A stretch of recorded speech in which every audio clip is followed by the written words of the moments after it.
Welcome back to the channel. I am Brandon, and I am like a new signing for Arsenal. Just finished watching the Arsenal at home against Leicester game. So week 2, pretty crazy game, a little bit all over the place. I have a ton of notes I want to get through to talk through this, so let's roll the bumper and we'll dive right into it.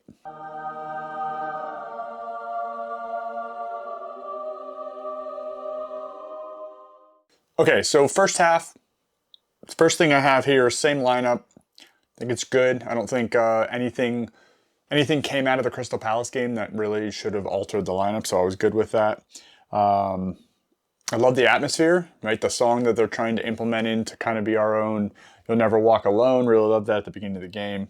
I thought it was a good, strong start. I think these starts from Arteta right out of the gate, you're seeing some of that in the All or Nothing. Like hitting the front foot is really positive. I think we've been doing that more consistently, especially through preseason and now in the first 2 games. Even that back end of last season, you know, we weren't always that good at starting. We started slow sometimes last season, and that hurt us. And I think this season, we're really on the front foot in the first 2 games. Early on, through ball to Xhaka. Xhaka was taking a lot of very advanced positions in this game. I actually got a goal from it. I had a couple opportunities as well. So really playing as the left-sided, Odegaard, really appreciate it. I mean, he does play number 10 for Switzerland. I think that is interesting. I think he does have some very unique skills in and around the box that make him a pretty viable option for that. And he can be very defensively minded. If you think about, I mean, just a little tout for Xhaka right now. Like, he's been through, Wenger, Emery, Arteta. He's one of the only players left out of that entire group besides Bellerin and, Elneny. He's always chosen. He's played how many different positions. He has to be so intelligent on the field. He's such a team player. Everything he's been through with the fans, I think it's incredible. And really props to him in this game. I thought he was excellent. All of our ideas, I thought our ideas were there today. Just our passing wasn't as sharp. And as maybe it was as in Crystal Palace. I felt like the positions we were in the right positions. We were trying to make the really nice passes, but some of our passing was a bit off. Martinelli. How good is Martinelli? I mean, let's talk about all the things he does well, right? He presses super well. His retention with the ball now, even in tight spaces, is incredible. I feel like his short passing has gotten a lot better. Even some of his long-range passing, which there was a few examples, is excellent. Obviously, he's always had the speed. He's had the dribbling to get past one-on-one. But his delivery from corners is exceptional. His delivery from free kicks is exceptional. His hunger in the box, his pressing, if you think about the start of the season, I think we're all hoping for a pretty big Martinelli year. But when you look at the comparison between Martinelli and Saka right now, Saka's having a little bit slower start to the season, and we're still able to win because that left side is so much stronger than it was last season with Zinchenko, with Xhaka playing farther forward, linking with Martinelli and Gabriel Jesus. Last year when our right side maybe wasn't as prolific as they could be, they're a little on and off sometimes, we wouldn't have any goal opportunities. Now, because our left and right are so good and so technical, teams can't just flood the right side, shut that off, because our left side's just as dangerous. So Martinelli was exceptional today. Klopp, don't say anything. So Xhaka header off the post, back post runs, getting into the box. I love it. Once again, he plays number 10 for Switzerland, and he has it in him, and I'm very impressed. Jesus' chip goal. Ridiculous. Ridiculous to even see it. Barely picked his head up to see that opportunity, saw the goalie off, took a chip at it. Maybe it got a slight deflection off of Evans to help it. Whatever. It was amazing. Huge props. And the other thing I noticed during this build-up, we're so patient in the box. The drills that you always see in the training videos where it's that close control and they're counting to 20. I think that repetition has made us so comfortable with so many bodies in a tight area.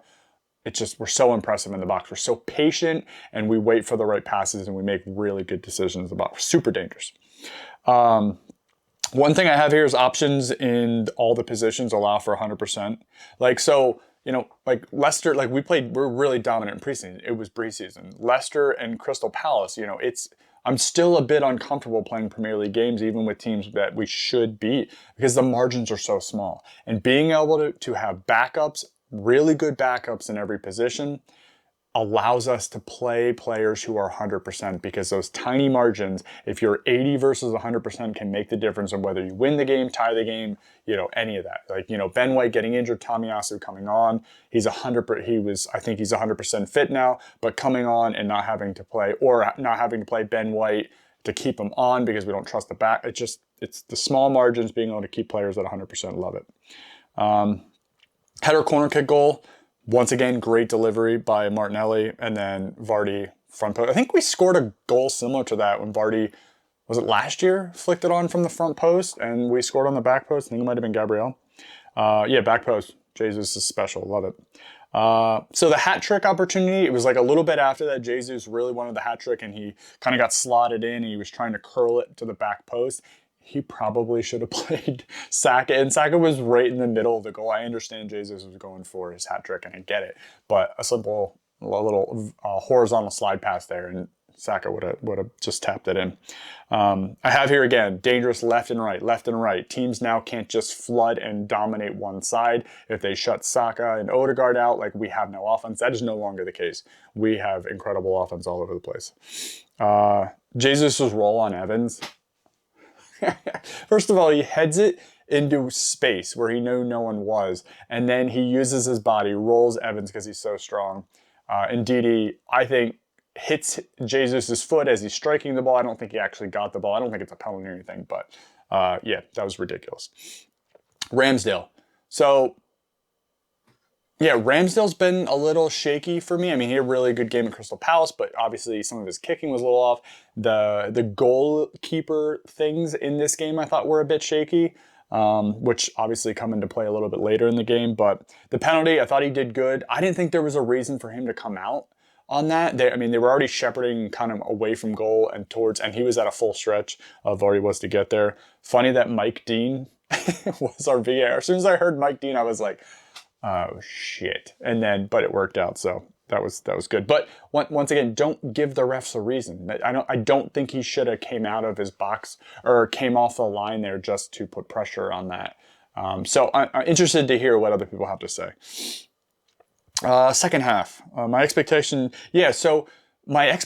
are changing on how we play the ball, just because of what I expect now, because the team's been doing it. Like, whenever we just kind of kick the ball forward when there's not a ton of pressure, I actually am a little bit disappointed. So my expectations of the team are rising because of how well they're playing. Like, if the back four just kind of boot the ball forward, because even without pressure, when there's options right or left, I'm like, oh, why didn't they play? So, like, it just shows that the team's growing, and my expectations of them is growing.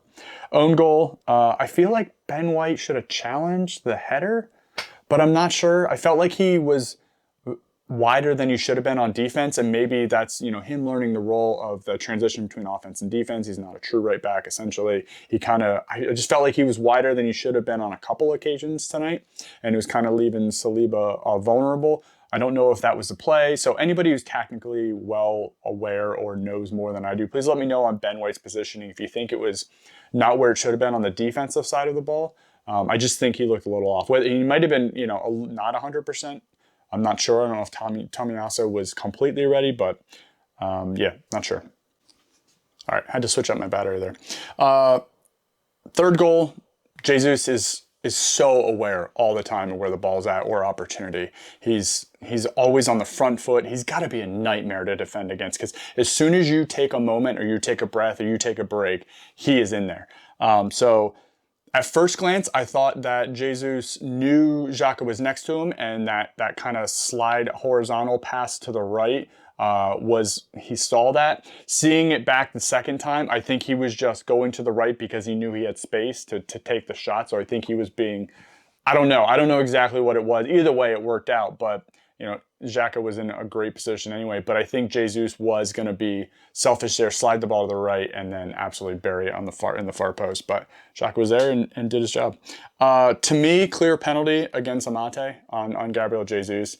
If his leg would have stayed down, I think Jesus was looking for it. It's fair. Maybe they're changing the way they're approaching to penalties this year, because last year that would have been a stone cold penalty.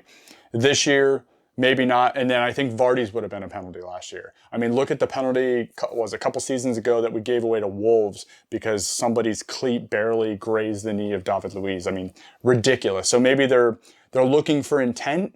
And, just because there is contact in the box, the announcers were talking about that quite a bit. But to me, Amade lifted his leg. He was looking to stop him from moving forward. I think it was a penalty, but oh well. Partey's passing was terrible today. I'm interested to see the stats on that. I think to me, I counted at least 5 or 6 different simple passes too that he's very usually used to good at making. He made like the more difficult passes, but I thought his passing was a little wayward today. Madison goal, I think Ramsdale should have done better. I thought we defended it well. I think we were shepherding him. We were pushing him near post only. I think the middle was covered. And to me, Ramsdale, should have stopped it. Between the legs, it's tough. He's trying to get the feet closed. I get that. But I think that, whenever you defend that way and you cut the angle, then it's down to the keeper to make the stop. Martinelli goal. He better have gotten man of the match because he was absolutely incredible today. Just incredible. First of all, weak foot, placement, pretty far out. I think he was probably, 20, 22 yards out. Really incredible. He was brilliant today. And if he keeps playing this way, ESR is going to have a pretty tough time getting in the game. Interesting though, Saka had another quiet game. I thought Odegaard had another reasonably quiet game. I mean, he was busy, he was involved, but that right side's a little quiet, and I'm wondering if we're going to maybe switch things up if it stays quiet. I don't know. We'll see. It should be interesting to see. I did think as well, Zinchenko, playing in that mid, he's just so confident on the ball. A couple of tricky things that were really awesome. A couple of the team, Jesus driving through the entire defense on that one goal opportunity where he flashed it across and no one was back post. Just, we're very technically sound players, which makes us so much more dangerous and so much more, we have such an ability to be patient because we can just kind of triangle it around and wear teams down and then find a pocket.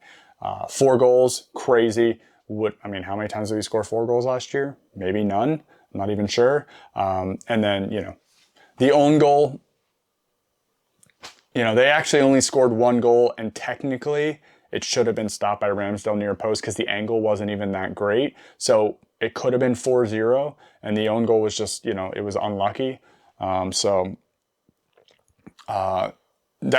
specifically that one, I still think Ben White was a little bit out of position there, but Saliba was trying to do the right thing. The chances that we're giving away are ones that don't always result in goals. To me, they're low. They're low chance or XG or whatever they call that. I don't think they're high opportunity goals there. So I thought it was really good. Interesting that we were super dangerous after we were scored on.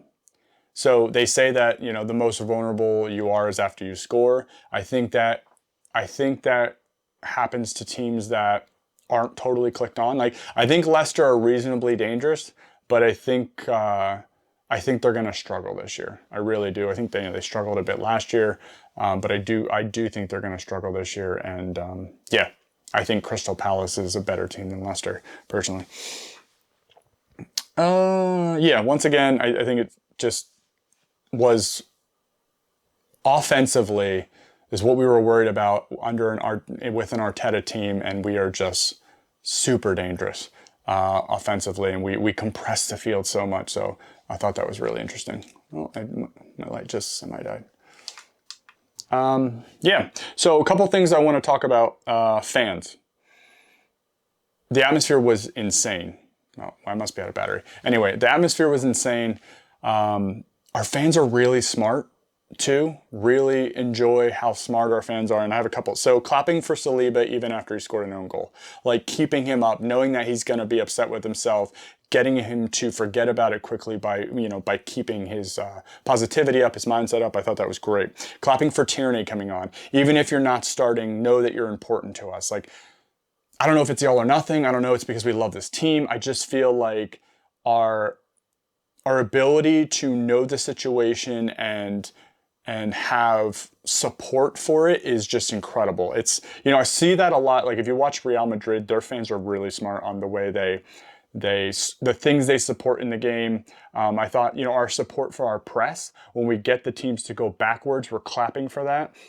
It's not just all forward goals, blah, blah, blah. We understand the system. We're understanding more and more of the system. We're understanding why we're doing things when we press, when we cut lanes off, how we cut lanes off. I just think we're getting smarter and smarter as a fan base, and I really appreciate not being in the stadium, watching, hearing it. It's great. So anybody at the stadium that watches this, thank you. Yeah, and once again, the atmosphere was great. I thought the clapping whole thing at the end, I don't know what that was about. So if anybody has information on that and that newer chant, I haven't heard that yet, but yeah, I thought it was really good. A couple other things. Danny Ward, yikes. I think he is, well, I don't know if he's as bad as he played today, but he was pretty terrible. His distribution is nowhere near what Schmeichel's was. I don't think he's that good shot stopper per se, letting up the Xhaka goal and letting it flop out of his hands. I didn't think he was commanding. Even the Fofana, when Fofana's running in, he was running out, and they didn't communicate. I thought, Fofana's a $60 million defender that Chelsea's trying to buy, and Martinelli absolutely dominated him. So Fofana wanted to stamp his name on the game very early, and Martinelli does not. He doesn't have any of that. He takes defenders on. He makes you really uncomfortable. He's hungry. He is playing elite right now. I think he is going to have a crazy season.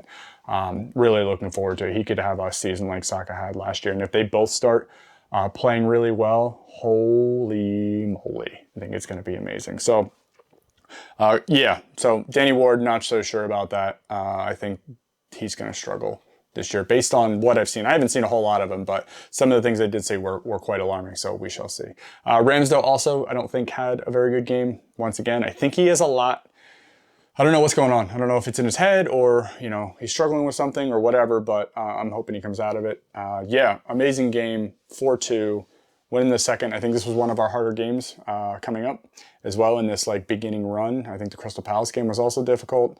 Once again, I think it could have been 4-0. I think Ramsdale should have stopped it, and the own goal, it's unlucky. That doesn't always happen. That's pretty rare. So great performance by the team. Fans, you were amazing. Thank you so much. I love watching the game when the crowds is really up for it. So first home game of the season, big win, and I heard it was really hot. So I think that's all I have. Thank you so much for watching. And once again, if you have any comments or can give me any feedback on some of the analytical or the positional things I had questions on, leave them down below. I will answer all my questions. I think that's it, and I will catch you on the next video. Come on, you Gunners. Later.